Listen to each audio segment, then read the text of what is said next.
O mundo está revoltado com o caso do assassinato de George Floyd, porque simplesmente tinha uma nota falsa, uma só, não eram várias, era apenas uma. Você podia estar com uma nota falsa. E aí? Enfim, as redes sociais só falam do tema e os Estados Unidos está literalmente pegando fogo devido às ondas de protestos. Negros americanos estão então divididos entre a linha pacífica de Martin Luther King e de Malcolm X. É importante falar também que vidas negras importam, porque todas as vidas importam. E sim, infelizmente em muitos lugares algumas vidas importam mais do que as outras, e isso precisa acabar. Uma nação que se diz cristã estar tão entregue ao racismo mostra o seu nível de apostasia. A igreja nasceu antirracista porque ela nasceu católica, ou seja, holística, que pertence a todos os povos. Racismo é heresia. Dito isso, então nós devemos justificar a violência que tem sido causada por movimentos revolucionários nos Estados Unidos? Não. Hoje nós iremos mostrar aqui nesse vídeo que o pastor batista Martin Luther King estava certo.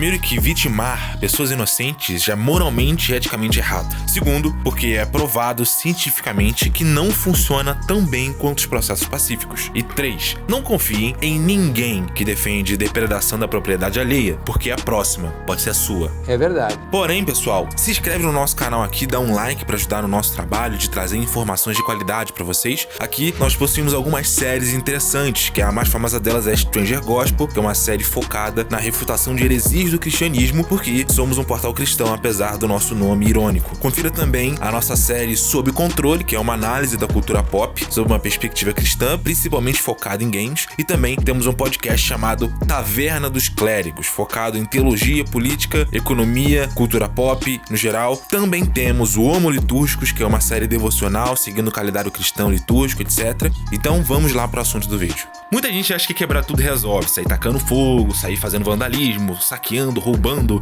isso gera algum tipo de solução. Entretanto, não é bem por aí não. Segundo o livro Why Civil Resistance Works, The Strategic Logic of Nonviolent Conflict, da professora de Harvard Erica Chenoweth, em coautoria com Maria Stephan, diretora da USP, elas vão discordar bastante dessa tese e vão dizer que, na verdade, protestos pacíficos funcionam muito melhor do que os violentos. Um exemplo recente aqui do nosso século é de 2000 até 2006 foram empregados protestos, greves, boicotes e não cooperação organizada para desafiar o poder do Estado na Sérvia, em Madagascar, na Geórgia, na Ucrânia, Líbano e Nepal. Todos funcionaram muito bem. A verdade é que movimentos não violentos possuem um sucesso médio de 53%, enquanto campanhas violentas conseguem apenas 26%. Existem dois motivos principais para isso. O primeiro deles é que campanhas não violentas aprimoram a legitimidade nacional e internacional. As pessoas realmente compram a ideia, porque encoraja a participação mais ampla na resistência, se transforma em aumento de pressão sobre as instituições. Ela gera reconhecimento, ela gera comoção. É um símbolo moral forte. A ideia de não seremos violentos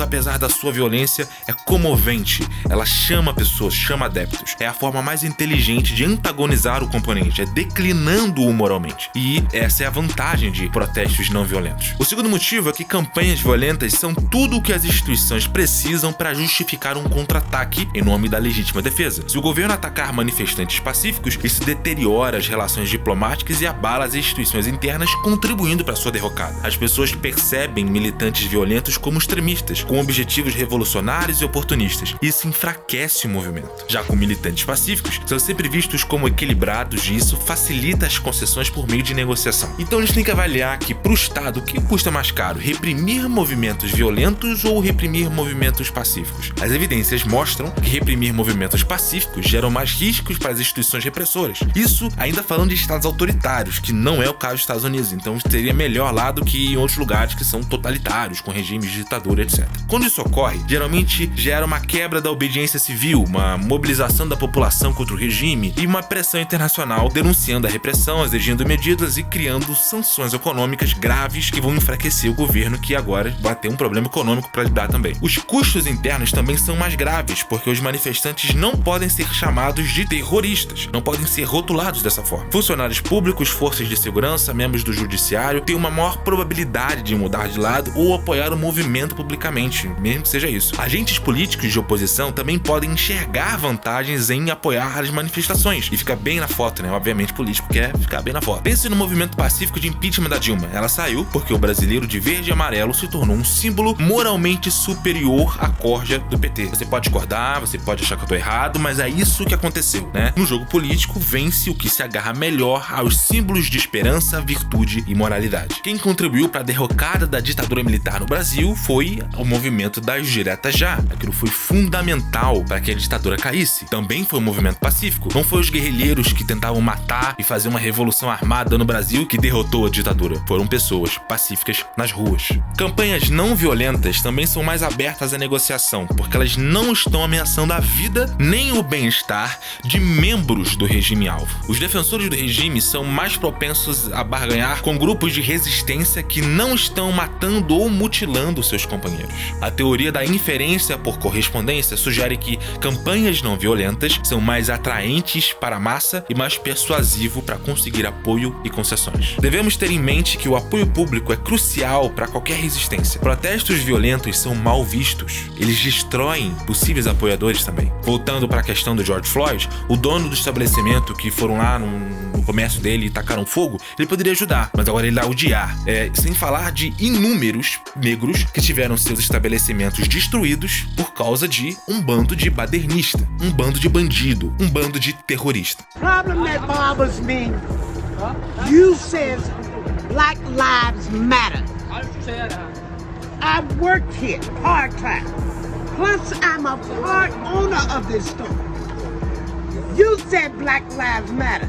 Why don't you choke me? I'm black. Look what you did to my store. Been here all night cleaning up. All night cleaning.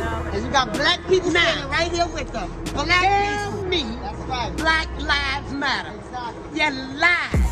Mas vamos lá, voltando para a análise política do livro, que não fala sobre racismo, mas fala sobre movimentos pacíficos versus movimentos violentos, vai conseguir concessões em regimes autoritários, não é o caso dos Estados Unidos, mas vai servir perfeitamente para lá. Protestos violentos diminuem a chance de deserção por parte do regime-alvo. Porque, pensa bem, se você tá num regime-alvo, né? Vamos supor que você tá num país que é autoritário e tem lá os manifestantes violentos. Por que você vai querer ir pro lado deles? Eles não são confiáveis, eles são pessoas mau caráter. Não há nenhuma certeza que um desertor do governo será bem recebido, ou ele pode ser morto pelo movimento. Ele pode se tornar um desertor e aí ele vai ser perseguido tanto pelo regime quanto pelos manifestantes. E aí vai ser pior para ele. Diferente dos métodos pacíficos. Se o governo não puder mais contar com as suas forças políticas, jurídicas e policiais, ele perde força.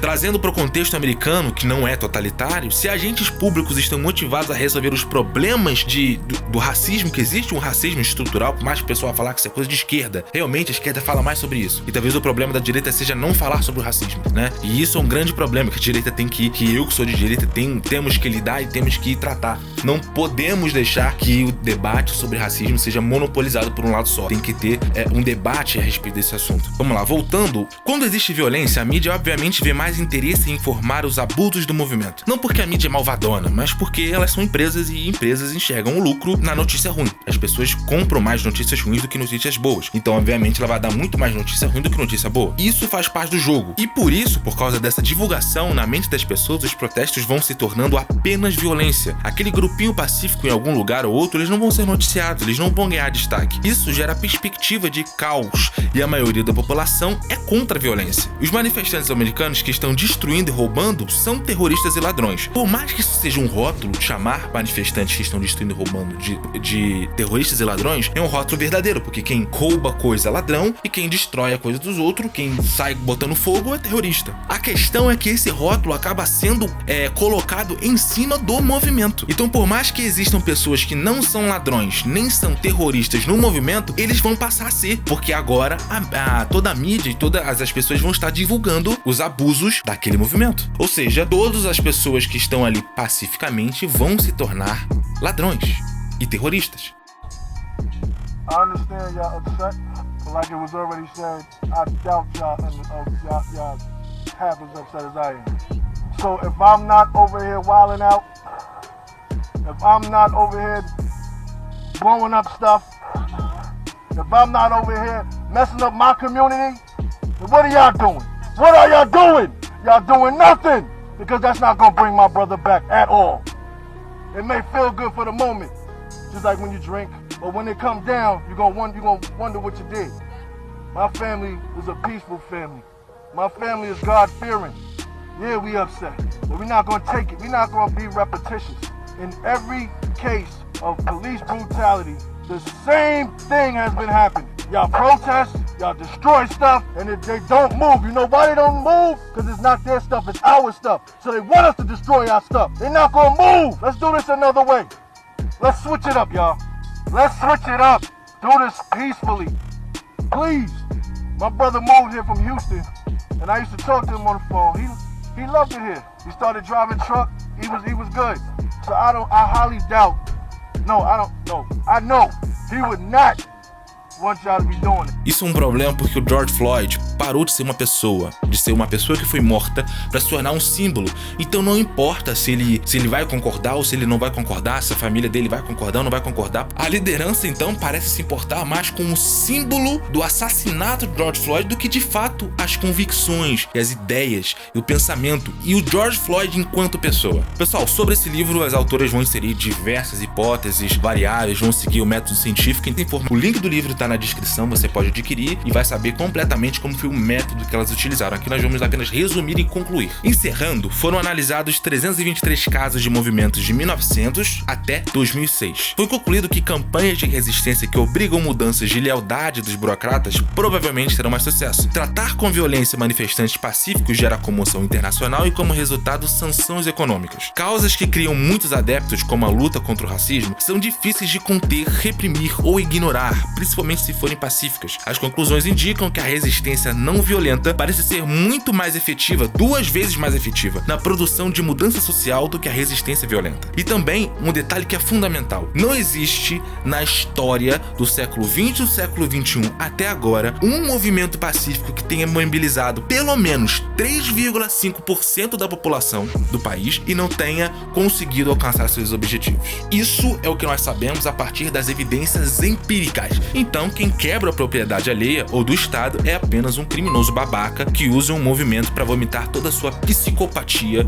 e maldade na sociedade. Além disso, só diminui as chances do movimento. Como disse Martin Luther King, não tentemos satisfazer a sede de liberdade bebendo da taça da amargura e do ódio.